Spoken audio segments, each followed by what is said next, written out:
കോൺഗ്രസും U D എഫും വീക്കാണ് എന്നൊരു ധാരണയാണ് ഞങ്ങൾക്ക് പുറത്തുള്ളവർക്കുള്ളത്. അതിന്റെ കാരണം പലപ്പോഴും ഇത്തരം തദ്ദേശ സ്ഥാപനങ്ങളിൽ പലയിടത്തും CPM-ഓ LDF-ന്റെ സ്ഥാനാർത്ഥികൾ ഏകപക്ഷീയമായി ജയിക്കാറുണ്ട് സനീഷ്.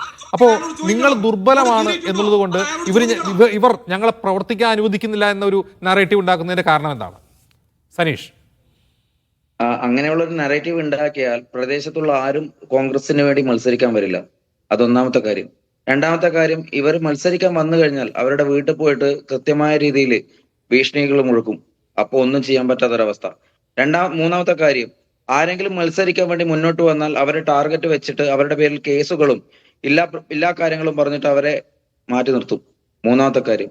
അത് മാത്രമല്ല, ഈ കഴിഞ്ഞ സുധാകരൻ സാറിന്റെ ഇലക്ഷനിൽ എന്റെ വീട്ടിന്റെ നേരെ മുമ്പിൽ ഈ സ്തൂപം വെച്ചിരിക്കുന്നതിന്റെ തൊട്ടപ്പുറത്തായി സുധാകരൻ സാറിന്റെ പോസ്റ്റർ വെച്ചു. ആ പോസ്റ്റർ ഇവര് രാത്രി വന്ന് പോസ്റ്റർ എടുത്തുകൊണ്ട് പോയി. അത് ഞങ്ങൾ ക്യാമറയിൽ പകർത്തിയതിന്റെ ഭാഗമായിട്ട് അന്ന് രാത്രി ഞങ്ങളെ ഇവരെല്ലാം കൂടി അടിച്ചു. അന്ന് എന്റെ ഒരു വീട്ടുകൂടിയൽ 4 ദിവസം കഴിഞ്ഞ് ഞാൻ പുതിയ വീട്ടുകൂടിയൽ മാറുന്നതിന്റെ ഭാഗമായിട്ട് ആ കേസ് അന്ന് വേണ്ടാന്ന് വെച്ചു. അത് കഴിഞ്ഞിട്ട് അങ്ങോട്ടുള്ള കേസുകള് ഇവര് FIR ഇട്ട് എന്നെ വിളിക്കുക, എന്റെ പേരിൽ ഈ കേസ്, FIR ഇടുക, എന്നെ വിളിക്കുക, എന്റെ പേരിൽ ഈ കേസ്. ഇതുവരെ 15 വർഷം വരെ എന്റെ പേരിൽ ഇല്ലാത്ത കേസുകള് ഒരാഴ്ച കൊണ്ട് എന്റെ പേരിലേക്ക് വരാൻ തുടങ്ങി. അത് മാത്രമല്ല, ഇലക്ഷന്റെ കലാശക്കൊട്ടിൽ നിന്ന് മലപ്പട്ടത്ത് വെച്ച് 2 വാർഡ് മെമ്പർമാരാണ് എന്നെ പൊതിരെ തല്ലിയത്. എന്റെ കാർ സ്റ്റാർട്ടിങ്ങിൽ വെച്ചിട്ട് ഞാൻ കാറിന്റെ ഉള്ളിൽ ഇരുന്നപ്പോ എന്നെ അജ്നാസ് എന്ന് പറയുന്ന വ്യക്തിയും ആദസ് എന്ന് പറയുന്ന AKG ഹോസ്പിറ്റലിൽ വർക്ക് ചെയ്യുന്ന വ്യക്തിയും കൂടി എന്നെ പൊതിരെ തല്ലുകയാണ് ചെയ്യുന്നത്. അതിന്റെ അടക്കം കേസും വാർത്തകളും എല്ലാം വന്നിട്ടുണ്ട്.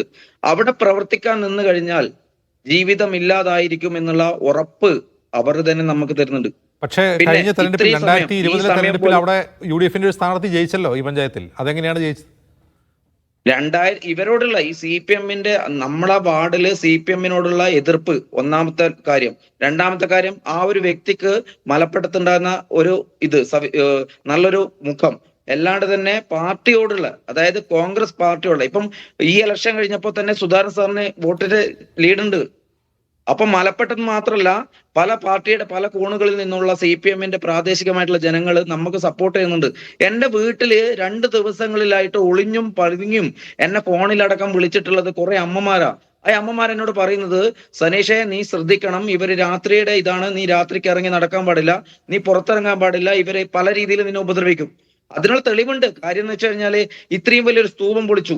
ആ സ്തൂപം പൊളിച്ച് പിറ്റേ ദിവസം ഒരു രാഹുൽ മാങ്കൂട്ടത്തിൽ നയിക്കുന്ന ഒരു ജീവിതയാത്ര, ആ യാത്ര കഴിഞ്ഞ് ഞാൻ വീട്ടിലെത്തി 10 മിനിറ്റ് മുമ്പ് ഈ പറയുന്നവര് തിരിച്ചു വന്നിട്ട് ആ സ്തൂപം പൊളിക്കുന്നത്. അത് ആരുടെ മുമ്പിൽ വെച്ചിട്ടാ? പോലീസുകാരുടെ മുമ്പിൽ വെച്ചിട്ട്. ആ പോലീസുകാർ മാറിക്കഴിയുന്നു. അവരെ ആ സമയം ഓടി വന്ന് എന്നെ ഉപദ്രവിക്കില്ലെന്ന് എന്താ ഉറപ്പ്? ആരാണ് ഇവിടെ, ആരുടെ ഇതിലാണ് ഞാൻ ജീവിക്കേണ്ടത്? അത് മാത്രമല്ല, ഇപ്പൊ എന്താ ഈ സോഷ്യൽ മീഡിയ വഴി എന്റെ സ്തൂപം നിർമ്മിക്കും എന്ന് പറഞ്ഞിട്ട് സോഷ്യൽ മീഡിയ വഴി ഇത്രയും ഭീകരമായ രീതിയിൽ എനിക്ക് ഭീഷണിപ്പെടുത്തുക. ഇത് ഞാൻ ആരോടാ പറയേണ്ടത്? ഞാൻ ആരോടാ പറയേണ്ടത്? എനിക്ക് സുരക്ഷ തരേണ്ടത് എന്റെ ഇവിടുത്തെ ഗവൺമെന്റ് അല്ലേ? അന്ന് കളക്ടറേറ്റ് തന്ന മാർച്ചില് പ്രകോപനം, അത് ഞങ്ങള് അന്ന് ശരിക്കും പറഞ്ഞാല് ആ മാർച്ചിന്റെ അകത്ത് ഞങ്ങൾ കണ്ടിരുന്നില്ല ആ ബോർഡ് എങ്ങനെയാണ്. ഞാനല്ല ബോർഡ് പറിച്ചതും, ഞാനല്ല അവിടെ നിന്നതും. ഞാനിങ്ങനെ പുറകിലത്തെ വശ അവിടെ പോയി വെക്കുമ്പോൾ അവിടെ എത്തുമ്പോഴേക്കും കാലിന്റെ നേരെ താഴെ ആണി ഉണ്ട് എന്ന് പറഞ്ഞപ്പോ ആ ആണിയെ ചവിട്ടുന്ന രീതിയും, അത് കഴിഞ്ഞിട്ട് ആ ആണി വിട്, ആ വോയിസ് കേൾക്കുവാണെങ്കിൽ ശരിക്കും തരും, ആ ആണി ഉണ്ട് അതില് ചവിട്ടരുത്, ആ വിട് എന്ന് പറഞ്ഞിട്ട് അത് പിടിച്ചു മാറ്റുന്നുണ്ട്. അങ്ങനെ പല കാര്യങ്ങളിൽ നടക്കുന്നുണ്ട്. പക്ഷെ ആ സമരത്തിലുണ്ടായ ഒരു ചെറിയൊരു വികാരം, ആ വികാരം ഉൾക്കൊണ്ടുകൊണ്ടാണ് അത് ചെയ്തു പോയത്. അത് ചെയ്തത് തെറ്റാണെങ്കിൽ അത് തെറ്റാണെന്ന് ഞാൻ മനസ്സിലാക്കുന്നു. അത് തെറ്റായിട്ട് തന്നെ ഞാൻ കരുതുന്നു. പൊതുമുതൽ നശിപ്പിക്കാൻ നമ്മൾ ആരും ഇതല്ല. എന്റെ പാർട്ടി പറഞ്ഞിട്ടില്ല. അവിടെ പാർട്ടിയുടെ റിജിലേറ്റർ അടക്കമുള്ളവരെ എല്ലാവരെയും ശാന്തരാക്കി ആ കളക്ടറേറ്റിന് അവിടെ നിന്ന് തിരിച്ചു വിടുന്ന ഒരവസ്ഥ ഞാൻ കണ്ടിട്ടുണ്ട്.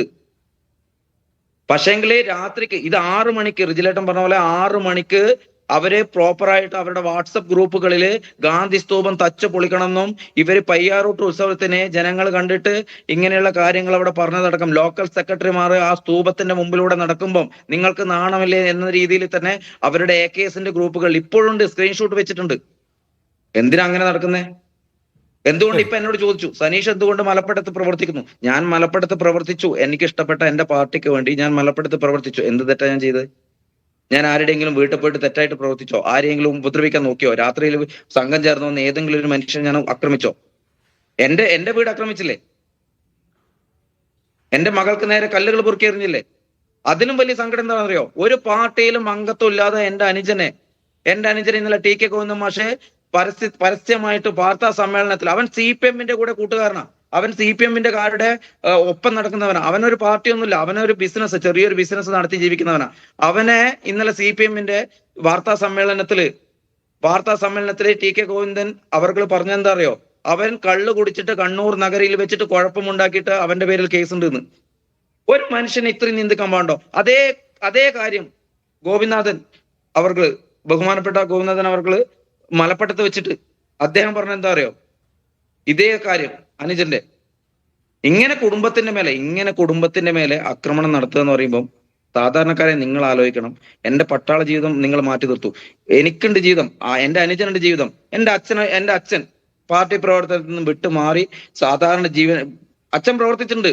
മലപ്പുറത്ത് അച്ഛൻ അമ്മയെ ഒരു വാർഡിൽ നിർത്തിച്ചിട്ടുണ്ട്, നല്ലോണം അടികൊണ്ടിട്ടുണ്ട്. എന്റെ ചെറുപ്പകാലത്ത് എന്റെ വീട് നല്ലോണം പൊളിഞ്ഞിട്ടുണ്ട്. അത് അക്രമം കാണിച്ചത് ആരാണെന്നത് പിന്നെ പറയേണ്ട ആവശ്യമില്ലല്ലോ. മലപ്പുറത്ത് വേറെ ആരാണ് അക്രമം കഴിക്കുക? ആരാണ് സ്തൂപം കുത്തിപ്പൊളിക്കാനുള്ളത്? ഒറ്റയാൾ പോരാളിയായി നിൽക്കുന്നത് ഞാനോ? എന്റെ വീടിന്റെ മുമ്പ് വന്ന് കമ്പിപ്പാറ വെച്ചിട്ട് ഇത്രയും വലിയ സ്തൂപം ഞാൻ കുത്തിപ്പൊളിക്കോ? അങ്ങനെ പൊളിക്കുകയാണെങ്കിൽ ഈ പറയുന്ന പോലീസുകാര് ഇത്രയും പേരുടെ പേരിൽ FIR ഇടോ? ഒരു സാധാരണക്കാരന് ജീവിക്കാൻ പറ്റാത്ത രീതിയിലേക്ക് നമ്മളെ മലപ്പുറത്തെ അവർ മാറരുത്. മലപ്പുറമുള്ളവർ, സാധാരണക്കാരായ ജനങ്ങൾ അത്രയും പാവങ്ങളാണ്. അവർ ഒരു കാരണത്താൽ ഇപ്പം എന്നെ വിളിക്കുന്നതും എന്റെ കൈ പിടിച്ചിട്ട് വർത്താനം പറയുന്നതും ഇതിൽ പങ്കെടുക്കുന്ന ആരൊക്കെ അറിയോ? വാർഡ് മെമ്പർമാര്, അതേപോലെ സഹകരണ ബാങ്കുകളിൽ ജോലി ചെയ്യുന്നവര്, പേരെടുത്ത് ഈ ഫോട്ടോസ് ഓരോന്ന് എടുത്തു നോക്കിയാൽ ബാങ്ക് വഴി ജോലി കിട്ടിയവർക്കും ഈ പറയുന്ന ലോക്കൽ സെക്രട്ടറിമാരുമായിട്ടുള്ളവരല്ലാതെ പ്രാദേശികമായിട്ട് സാധാരണക്കാരൻ ഒരാള് പോലും ഇതേപോലെ ആക്രമണമാണ് ഇവിടെ വരാറില്ല. അതിന്റെ ആവശ്യമില്ല, സാധാരണക്കാരൻ അതിന്റെ ആവശ്യമില്ല. പേടിപ്പിക്കുക, മാറ്റി നിർത്തുക, ഇല്ലെങ്കിൽ സോഷ്യൽ മീഡിയ വഴി പരമാവധി അപമാനിക്കുക. ഇന്ന് നടക്കുന്നത് മലപ്പട്ടം വിശേഷങ്ങളില് ജസ്റ്റ് ഒന്ന് കയറി നോക്കിയാൽ എന്റെയും എന്റെ കുടുംബത്തിനെയും അപമാനിക്കുന്ന രീതിയിലേക്കുള്ള മെസ്സേജുകളാണ്. ഒരു മനുഷ്യന് സഹിക്കുന്നതിൽ അപ്പുറത്തേക്കാണ് ഈ മെസ്സേജുകൾ പോകുന്നത്. അതുകൊണ്ട് മാത്രമാണ് ഞാൻ